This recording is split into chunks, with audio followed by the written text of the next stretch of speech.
Bonjour.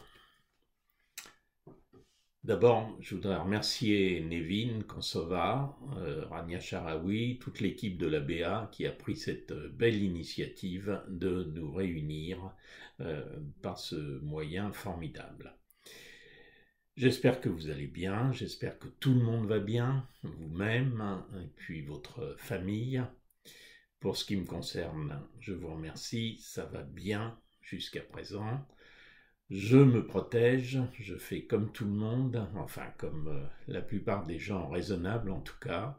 Je fais très attention, je respecte les mesures gouvernementales qu'on nous demande de respecter et je suis confiné depuis le 11 mars dans mon domicile à Paris avec ma femme. Alors qu'est-ce qu'on fait pendant ce temps-là, dans cette période si particulière?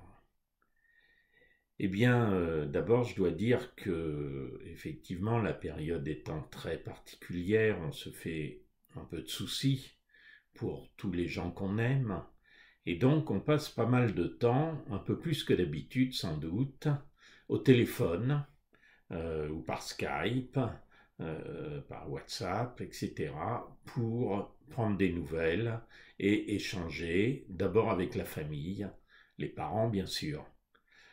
Surtout que mes parents, ils sont très âgés, donc ils sont très fragiles, très exposés, ils doivent faire très attention.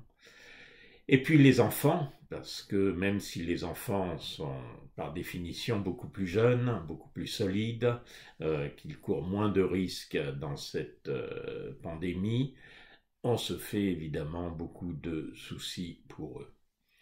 Donc on passe pas mal de temps au téléphone ou sur Skype, avec les amis aussi, pour garder le contact. Deuxième activité, l'exercice physique. C'est très important parce qu'on est dans son appartement. Moi encore, j'ai la chance d'avoir une belle terrasse et je peux prendre l'air et profiter un peu du soleil. Mais quand même, on ne bouge pas beaucoup. Donc, c'est important pendant cette période tout à fait bizarre de faire de l'exercice.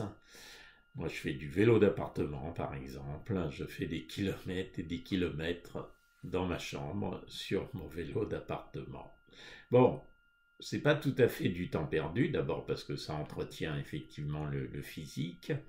Et puis, par exemple, quand je fais du vélo, eh bien, j'en profite pour mettre l'ordinateur devant le vélo et pour suivre des conférences, en particulier pour ce qui m'intéresse, moi, aujourd'hui, beaucoup, c'est l'histoire de l'art et des grands musées comme le Louvre ou la National Gallery à Londres ou bien le Metropolitan Museum à New York ont mis en ligne beaucoup de conférences gratuites et c'est donc une occasion formidable pour s'instruire, pour se cultiver un peu plus pendant cette période de confinement.